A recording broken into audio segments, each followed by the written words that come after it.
In the middle 1200s, Goodman Point Pueblo was one of about 70 of these community centers, from Mesa Verde National Park over to Cedar Mesa in southeast Utah.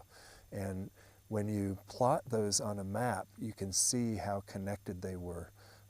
There's virtually nowhere that you couldn't have walked from one community center to another in a half a day's time. And it's that interconnection and that interaction among people that produced this regional style, a way of building buildings, a way of decorating pottery that we recognize as the Mesa Verde, the distinct Mesa Verde culture. It was in 1889 when the site was set aside for protection. The rest of the country was really getting its first taste of the incredible antiquities that were out in the American West, and especially in the American Southwest, and people from all over America were enthralled with this news. So it was I think if you put yourself back in that time, this discovery, this process of discovery was really exciting, and it was something that the whole country was excited about. So I think the surveyor recognized the importance of this find that he'd made, and he wrote a letter in his report on his survey recommending that the site be preserved.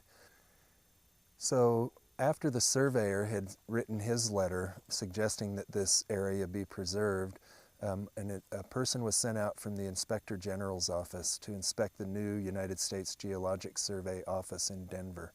And he was doing a report on how this new office was running, and he came across the surveyor's letter. Mr. Harlan was so impressed by that, he wrote a letter to the then Secretary of the Interior, a gentleman named Noble, recommending that this area be preserved.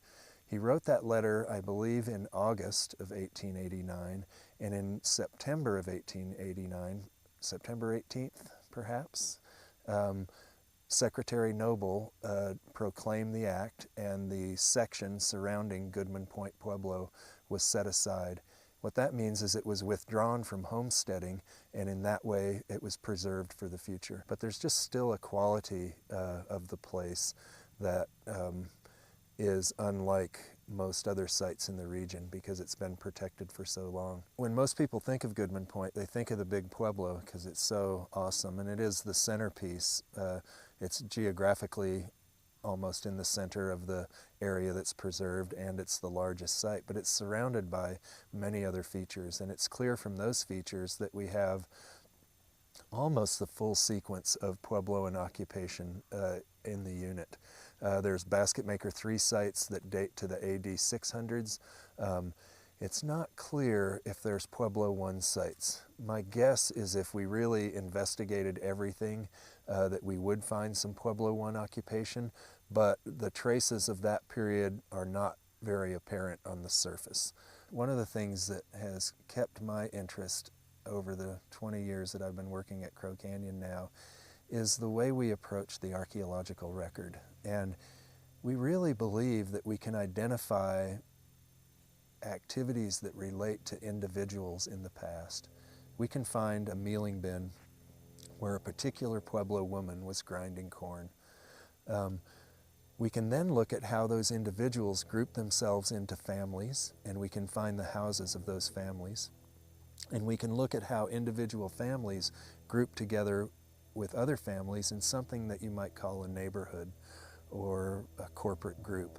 And then we can look at how those group together into these things that we would call communities, and how groups of communities form a region. So I was contacted by the archaeologist for the Southeast Utah group, Chris Geertza, and Chris asked if Crow Canyon could help get more knowledge about that site. I wrote a grant to the Colorado Historical Society to fund a new survey of that 143 acres. And Crow Canyon contracted with 2 archaeologists to lead that survey, Tim Hovasak and Les Sessler. That survey became the basis for Crow Canyon and the Park Service writing a research design for a testing program. And Crow Canyon proposed a 6-year program where we would test Goodman Point Pueblo and the sites surrounding it to gain more understanding of the culture history of the Pueblo occupation there. That 6-year project would have 3 years focused on the big pueblo and 3 years focused on the surrounding sites and on the cultural landscape. We're using what we call a conservation approach so that our testing at any one site is very light. About 1% of the site will be impacted, and 99% of that site will be preserved untouched for the future.